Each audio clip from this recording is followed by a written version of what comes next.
78 Sports TV here. Shout out to the LDBC. Shout out to ldbcsports.com. Make sure y'all go check out www.ldbcsports.com. Check out all the features we have. Make sure you click store. Buy you a couple t-shirts. Type in the code 78 Sports TV. Shout out to all y'all who've been ordering shirts, man. Much love, much respect. You know what I'm saying? Much love to all y'all who've been doing that. You understand? But today, I want to talk about American boxing. I'll put a link to an article I wrote on ldbcsports.com. I'll put a link to that in the description box. But for a long time now, we've been hearing all this myth, this lie, this propaganda that American boxing is dead. American boxers, you know, because of the lack of this and the lack of that, American boxing has fallen by the wayside, and Eastern Europeans are better than American fighters. I highly disagree. You understand me? American boxing is still the best. Still here. You understand me? And this is the truth about American boxing. Ironic. Matter of fact, I'm going to put a picture of Earl Spence Jr. up here, since he is the truth. You understand me? What do we have here in American boxing? Still available. Off the top of my head, we got Earl Spence Jr., of course, the IBF welterweight champion. We got Keith, one-time Thurman, the WBC and WBA champion. You know, we got Mikey Garcia. We got Adrian Bronner. We got Gervonta Davis coming up through the rankings. You know, he's a champion. We got Deontay Wilder, the WBC heavyweight champion of the world, which nobody want no smoke with. Nobody want no problems with. A bunch of excuses. Excuse after excuse after motherfucking excuse. Nobody wants to get in the ring with Deontay. You understand me? There's a lot of stuff. We got Andre Ward. Andre Ward about to fight Kovalev again in a fight he didn't even have to take. A fight he didn't have to take in the first place. You understand? But no appreciation for Andre Ward. We got Mikey Garcia, right? Incredible young fighter. You know what I'm saying? About to fight Adrian Bronner. We got Danny Garcia. We got Showtime Sean Porter. You understand me? We got Terrence Bud Crawford, creme de la creme. About to be #1 pound for pound if he can beat Ndongo. If that fight gets finalized and he becomes the undisputed champion at 140, I don't give a fuck what you haters talking about. I don't care what you're talking about. You can say whatever racist propaganda y'all want to spew out, whatever hatred you want to spew out, doesn't matter to me. Doesn't matter. Terrence Bud Crawford is the #1 pound for pound fighter in the sport of boxing. If he can get past Ndongo, which is a tough task, but you know, I think Crawford has I think he got what it takes to get past Ndongo. A lot of people sleeping on Ndongo because they like, oh, well, he came out of nowhere. I saw, you know, old Fig Newton video. You know, Fig Newton. Look, man, I'm gonna give y'all a proposition, and this is for you, Fig Newton. This go to Thunder Coke as well. Fig Newton and Thunder Coke. You know what I'm saying? You know, y'all always got my name in y'all mouth. You know what I'm saying? Somebody always writing me, leaving me a comment. Hey, you gotta go check out this video. At this point of the video, he says your name. He's mentioning you, and whatever the case may be. If you guys hate my guts that much that you gotta mention me all the time when I ain't talking about y'all, you gotta always talk about me, you know, rally up your troops and shit. Listen, man, you are more than welcome. Listen, I welcome you. I will greet you with open arms. Come on out here. Let me know when you're coming. You know, send me a private message. Send me an email. Everybody know how to contact me. People do it every fucking day. Don't front like you don't know how to do it. Send me a private message. Send me a motherfucking email at 78sportstv@gmail.com. You know, we can chop it up. You know, you can come on, fly on out here at your own dime. Fly on out here, because you got a problem with me. Remember that. You keep mentioning me. Fly on out here. I had a chessboard set up. Me and you, we can play chess. You know, we can play Scrabble. You know, Ain't nothing gonna happen to you. Just come on here. We play a little chess. You know what I'm saying? We play chess, and I'll pay for you to go home. You know what I'm saying? I'll send you casket. I'll send you back with no problem. You know what I mean? That's for Thundercoat, and that's for Fake Newt, who love, they infatuated with me. I know what it is, cause they always talk. I know what it is. It's cool. I'm not into that though. You know what I'm saying? I'm not into that. But you know, if it's that serious, you got a problem with me, just come on out here. You know what I'm saying? We can play chess. You know what I'm saying? I'm black, you're white. You know what I'm saying? I'm talking about the chessboard. You know what I'm saying? I'll be the black side. You know what I'm saying? You be the white side, so you move first. You dig? You know, come on out here. We'll play some chess. You know, and I'll pay for your trip back. It's all love. Come on out here. Let's have a good time. You know what I mean? Have a drink. Sip on some Hennessy or something. You know what I mean? Come on out here. I gotta talk to y'all, man. We gotta chop it up in person, man. We friends here. You know, we all boys. We partners. Come on out here, man. You know what I'm saying? I'm gonna take y'all to some spots, man. I'm gonna show y'all some, man. Y'all gonna love the people I'm gonna introduce you to. Have a good old time. You know? I'm telling you, have a good time. We even do a YouTube video. You dig? Do a nice little YouTube video, introducing y'all to everybody. Let everybody see how we can come together and play chess. You dig? Y'all hold on one second. My phone ring.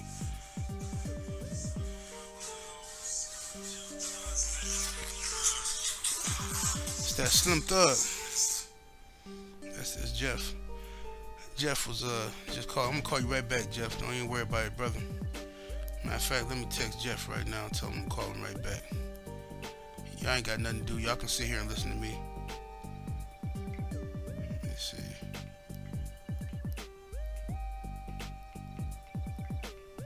Okay. I'm gonna hit Jeff right back in a minute. Make sure y'all go subscribe to my boy Jeff from Dream Chasing Boxing. You know what I'm saying? LDBC growing. We hot. You know what I'm saying? We on fire right now, actually. We burning up. We lava out this motherfucker. You know what I'm saying? It is ridiculous right now. You know? But anyway, yeah, y'all dudes, Fig Newton, Thundercoat, man, just come on out, man. You know what I'm saying? We play some chess, man. Got the table set up and everything. You know? Welcome you with open arms. You know what I'm saying? Barbecue. You know what I'm saying? Come on out here and we'll have a good time. You know? Real good time. I can show you better than I can tell you. That's all I'm gonna tell you, man. The time you're gonna have the time of your life. You feel me? Come on out here. Fuck with me. You know, if you ain't willing to do that, then I don't know why you're talking about me. Constantly. Always mentioning me. Try to mention me way in the video, deep in the video, so nobody notice and shit. You understand me? But anyway, let's get back to actual boxing. You know, we got Earl of True Spence. We got all these guys. You know what I'm saying? In boxing, you know, even our guys, even our like you guys. Listen, man. American boxing is here and it's here to stay. Listen, even our trainers are training your guys. In case you didn't notice, Abel Sanchez is American. You know, Abel Sanchez trains the best Eastern European y'all have to offer. You understand me? Abel Sanchez trains him. He trains Gennady Golovkin, an American. You understand? Mr. James Ali Bashir trained all you guys. He trained every guy. He trained all of them. You understand me? Y'all learned all the tricks of the trade. Now you run around thinking you're tough and Eastern Europeans, this and that. Listen, American boxing is here. It's here to stay. You gonna have to respect it. You understand? Even Kovalev, John David Jackson, great fighter in his own right and a great trainer. John David Jackson. You know what I'm saying? American. You understand? Don't act like American boxing is dead when you coming to us for all of the game. You coming to us for the knowledge, for the wisdom, for the understanding. You understand me? You coming to us for that. You know? But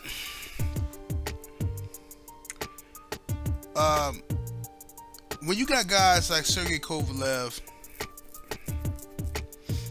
who is not a nice guy. He shouldn't be, actually, in boxing. He shouldn't be a nice guy. But he also shouldn't be a racist either. Kovalev is a racist. You know what I mean? He is. I don't like the fact that guys will say that Kovalev's not a racist. With all his track record, they'll say Kovalev's not a racist. They'll make every excuse up in the book that Kovalev is not a racist. With everything he's done, he's not a racist. But then they'll tell you, I'm a racist, based off of made-up propaganda that they've created in their own mind. You know, I'm a racist, but not Kovalev. You see, this is where you know you're dealing with psychopath, idiotic people. You understand? And that's why I can't wait to play chess with them. Can't wait. Oh, I can't wait. Cause like I said, I can show you better than I can tell you. I can't wait. Can't wait to play chess. You know? Come on out here and play some chess. I'm gonna have you make me a sandwich while you're out here too. You know? I'm gonna have the bread and everything, the meat, everything set up for you. Make me a fat ass sandwich. You dig? That's for Thunder Coke and Fig Newton, who loved me so much. You know, I ain't been getting no messages about the other dude, the usual suspect. I guess he ain't been saying nothing about me, which is alright, you know, cool, cause I don't be thinking about him, and I'm glad he ain't thinking about me, you know. But these other two characters, yeah, y'all gonna have to come see me. We're gonna have to play some chess. Come on out here, you know. And I don't want to hear don't try to renegotiate the contract. No, listen, just come on out here. We're gonna play chess. We're gonna enjoy ourselves, have a good time. You understand me? Deontay Wilder, the Bronze Bomber. A man who's been looking for a fight, looking for a unification bout. He's WBC champion. He's trying, the WBC right now is trying to force him to face, what's the boy's name? Bermane Stiverne. He don't want to fight Bermane Stiverne. He already fought Stiverne. He beat him. 12-round, unanimous decision. He shouldn't have to fight Stiverne again. However, but WBC is trying to force it on down our throats, you know. Wilder is asking for permission to be able to fight Joseph Parker, Anthony Joshua, or somebody for a unification bout. Parker does not seem to be interested in taking on that bout. So this is just what I'm hearing. I don't know if it's true or not until I talk to the sources involved, you know what I mean. But from what I'm hearing, Parker ain't gonna fight Wilder. He was talking to Wilder's team, but he got Wilder had hopes, thinking that Parker was gonna fight him. But it looks like, from what I'm hearing, you understand? It looks like Parker is gonna end up fighting Harry Fury later on this year instead of a unification bout with Deontay Wilder. And from what I'm told, his second option, Parker's second option, was Tony Bellew. You know what I'm saying? But you know, they claim that Bellew wanted too much money. Bellew was trying to control the negotiations, all that stuff. I don't be knowing how much of this shit be true. You know what I'm saying? I don't be knowing. I got people who insiders who talk, you know, and be telling me stuff, and sometimes they be on point and sometimes they be flat out lying. The sad part is I ain't gonna know until like 4 weeks after they tell me what they tell me, you know what I'm saying? So who knows? But anyway, Wilder is trying to fight all these guys. He's trying to become undisputed heavyweight champion of the world, and he said himself in the video, I want to become undisputed champion of the world, and after that I want to fight all these dudes who've been talking shit, like Luis Ortiz and the other guys. Man, I love that attitude. I love that spirit. That's what's happening. You know, that's what's up. Who can argue with a approach like that towards boxing? And I want to address this other myth as well. Y'all stick around. I'm gonna be talking about a lot of shit here. This other myth that this is a myth that Fig Newton likes to bring up a lot. You know, Fig Newton says that nobody was calling for Golovkin to unify his division. People were telling him to move up in weight. Well, actually, I actually have videos on my page that will disprove that, you lying piece of shit. I can't wait to play chess with you.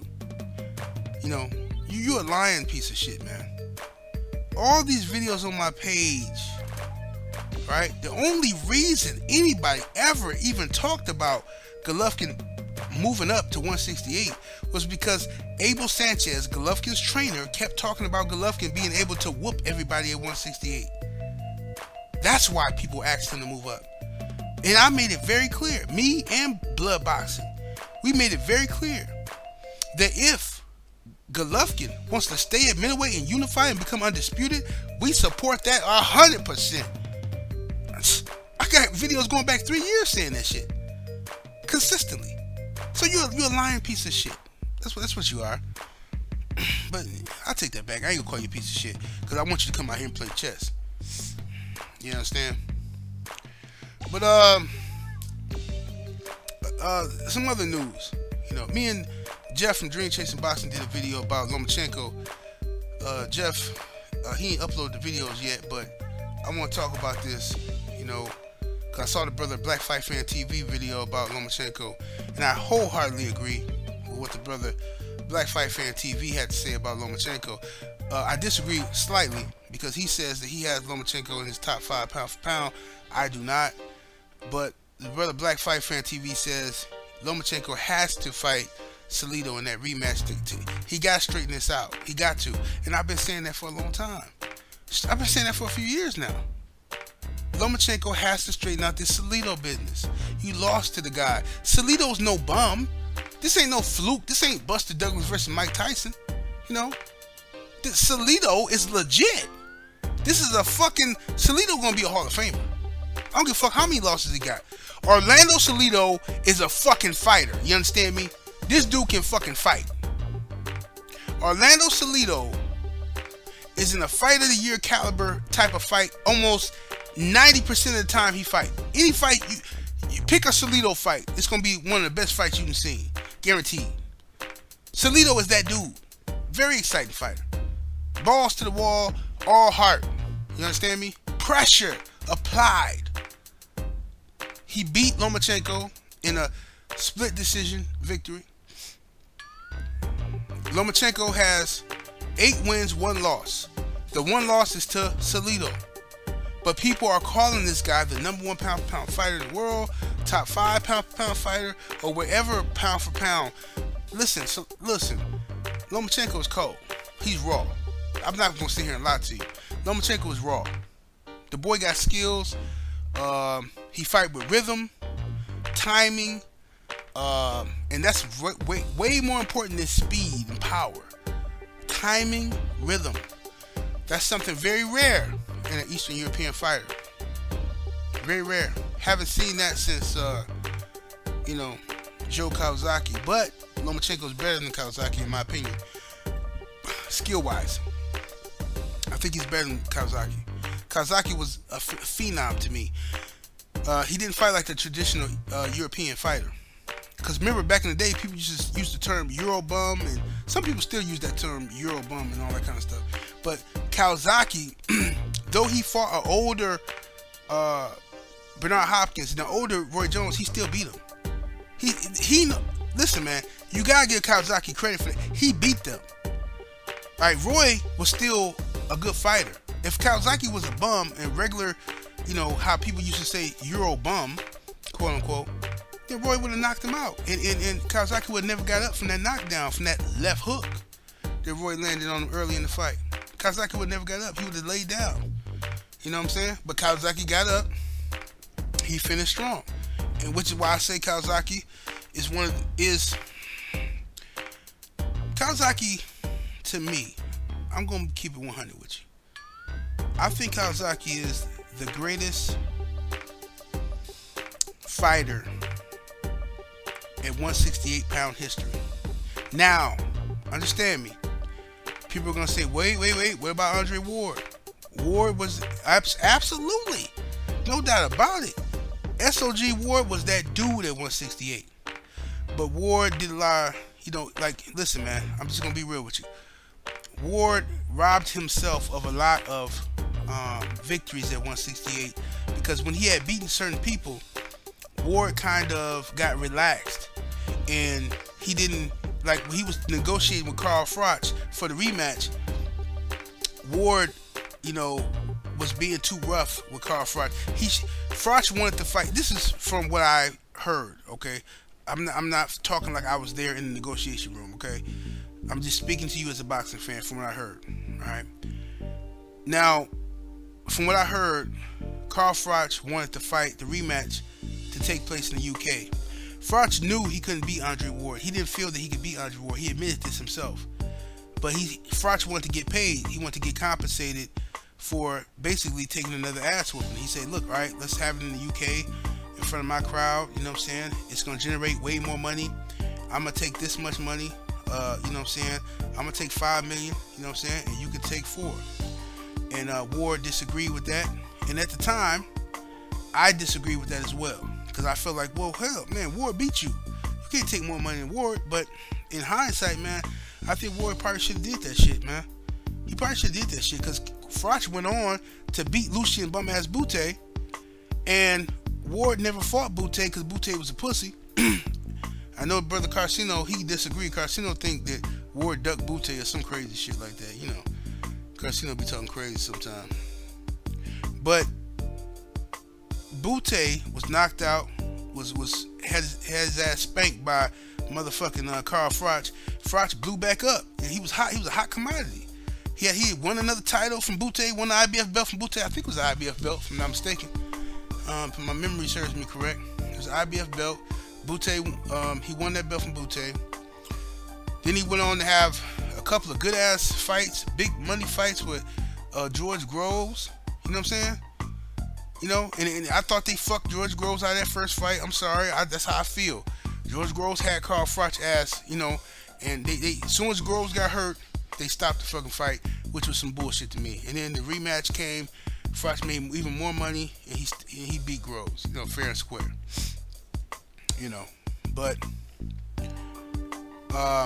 Ward left a few fights on the table at 168. In my opinion, he was negotiating, and he was angry with his contract with Goosen. You know what I'm saying?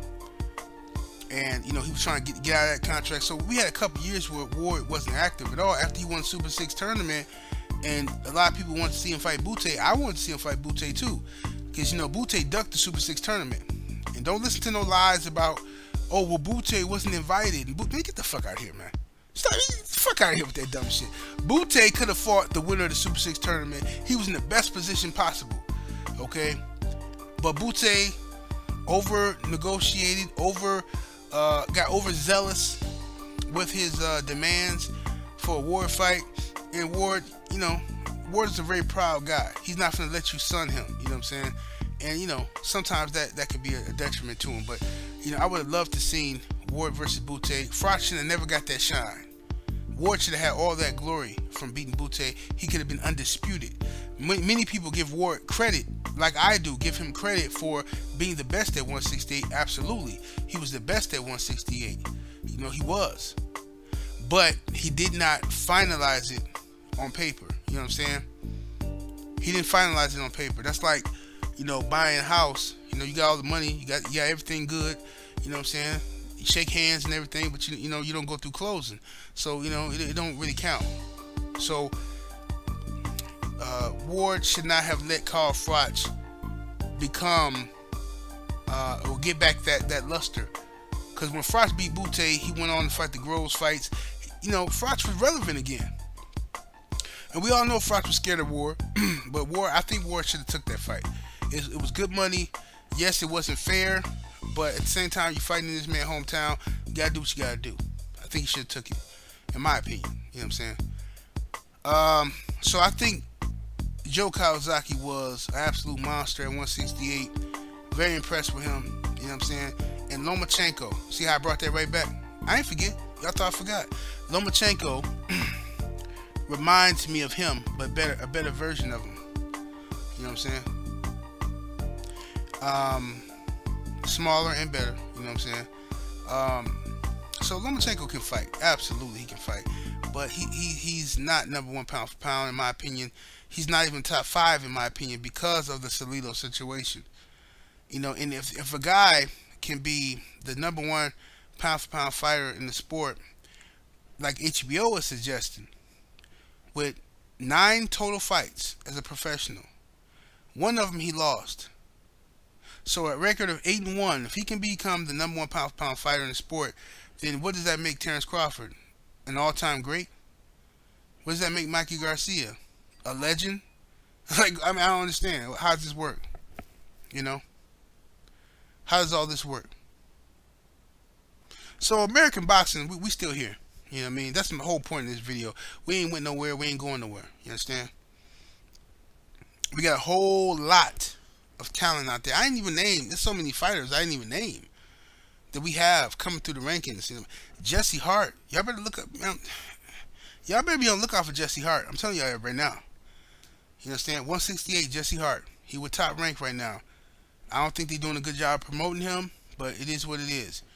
Jesse, you know, he had a little, you know, he didn't look too good in one of his last performances, but it's all good, you know. It's all good. Jesse Hart, be on the lookout for him. I told y'all about Mikey Garcia years ago. I told you to be on the lookout for him. Y'all ain't want to listen in, you know. But now, you know, Mikey, he big time now, you know. He big time, you know. I told y'all that Jesse Vargas was going to become a champion one day, you know. Y'all ain't want to listen to that. He became a champion. Told you Keith One Time Thurman was going to become a champion. Y'all ain't want to listen to that, and here we go. You know what I'm saying? Yeah, the beat goes on. God damn it. The beat goes on. I told you Deontay Wilder was going to become a champion, and he became a champion. You know, I interviewed all these guys before they became champions. You understand? When it was raw, coming through the ranks. You know? I told you Earl the Truth Spence Jr. was going to beat Kell Brook. You didn't want to hear me. Nah, he's still young. He's still raw. The fight is too close. It's too early for him. He's not going to be able to do it. You know, blah, blah, blah, blah, blah. You know. But here we are. Earl the Truth Spence is here. He's arrived. You know. Some people get mad. Some people think Earl Spence is being hyped up too much. You know. I'm not mad at that. I want American fighters to get all the hype we can get. And I'm going to help. I'm going to hype this shit out of them. You understand me? I'm going to hype this shit out. That's my job. As an American fight fan. I mean, I'm a boxing fan, of course.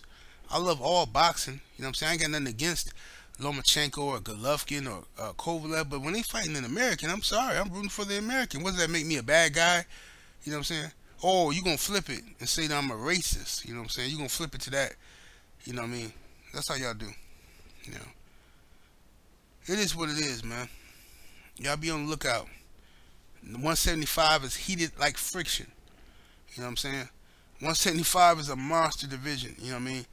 154 is heated up crazy. Crazy. 154 and 175 might be the most competitive division. Oh, and heavyweight. 154, 175, and heavyweight might be the most competitive. Damn, welterweight. Shit. Hey, boxing is on top right now. I think we might be back. Boxing might be back, man. Let me see. Let me look through these weight classes. Let me see. 140. Everybody pretty much considered, you know, Terence Crawford, Julius Ndongo, Adrian Broner, Mikey Garcia, but Mikey Garcia is moving up to 140, so you can't. I'm not gonna count Broner and Garcia. Terence Crawford and Dongo. That's pretty much it at 140 because Crawford has smoked everybody. I remember when they was hyping up old Victor Postal, all them comments I was reading. You know what I'm saying? It's just so funny how people do. Oh, Crawford's ducking Postal. Crawford, he don't want any problems with Postal. He's ducking Postal. He won't sign his contract. He's scared of Postal. Then Crawford signed to fight Postal. And then all of a sudden, everybody started picking Crawford to beat Postal. You know, that's what they do, man. Same thing what they did with Deontay Wilder, you know. Oh, Wilder, he's scared of Povetkin. He doesn't want to fight Povetkin. Povetkin will beat his ass. As soon as they sign and a couple weeks before the fight, everybody doing prediction videos. I think Wilder will beat Povetkin. Of course you do. Yeah, you know. You know what time it is. You don't fool me with that fuckery. You understand? I can't wait to play chess with you dudes, man. Can't wait.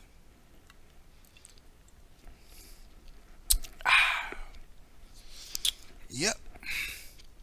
Got me some nice grape, strawberry, and lemonade Kool-Aid. Yes, sir. You know how you make that? You take a dash of that lemon, put it in there, a dash of that grape, dash of that strawberry, with some sugar and some water, and you shake that shit on up. Most motherfuckers scared to say they drink Kool-Aid. I don't know what's wrong with y'all brothers. Y'all, some of y'all brothers real insecure, man. I remember I did a video. Sometimes I do, you know, I do videos where I be barbecuing and shit, and I barbecue a lot of chicken a lot. Some dude wrote me a long ass private message, urging me not to barbecue chicken on video. Hey brother, I'm a big follower of your channel. I really support you. I really love you, brother. But can you not please refrain from barbecuing chicken on your videos when you're talking boxing? It's very embarrassing to us as black people that you're barbecuing chicken. Brother, kiss my ass. You understand me? Listen, no mercy for you. Get the fuck out of here. I'm not scared of no white people. I don't give a fuck if somebody think, oh, he like chicken. Nigga, so what? I like chicken. You do too. KFC ain't in business because of black people. You think Popeye's chicken is in business because of black people? Are you out of your fucking mind? Everybody like chicken. Only motherfuckers insecure about that is some old coon ass nigga who feel like he can't, you know, motherfucker putting chicken in his pocket when he at dinner table with white folks and shit. Putting chicken in his pocket, save it for later. Man, I don't give a fuck about what nobody think of me. Oh man, he like chicken. Oh man, he drink Kool-Aid. Man, you goddamn right I do. And I'll slap the shit out of your ass too. With these 21-inch arms. No steroids. Slap the fuck out of you and choke your ass. Fuck out of here with that dumb ass shit. Anyway, I've been talking too long. I'm starting to make these long ass Thunder Coke videos. I don't want nobody accusing me of biting off Thunder Coke. You know. So I'm gonna end it short at 32 minutes. You know, I don't want nobody, you know, I don't want nobody in their feelings thinking I'm biting their style, you know, but American boxing is here to stay. That's the point of this fucking video. We here, we ain't going nowhere, you know, and we'll beat your favorite fighter's ass. Like it or love it, you know, hate it or love it, you know, that's how it is. It's all love though. We boxing fans, man. Listen, man, we should be able to talk shit without all the personal motherfucker getting all mad and shit. You know what I'm saying? It's what it is, man. You know, and especially if you live in America. Look, I don't even hear none of you motherfuckers talking about Joe Smith Jr. Why y'all don't talk about Joe Smith? What you got against Joe Smith? Joe Smith, he do his thing. I like Joe Smith. Been riding with him. You know, I don't be hearing Fig Newton or Thunder Coke talking about Joe Smith too often. Matter of fact, I don't never hear him talk about Joe Smith. They'll wait. They'll wait until you win a belt or something. Then they'll jump on his nuts. You know what I'm saying? But anyway, it is what it is. 78 Sports TV. Shout out to the LDBC. And I'll holler.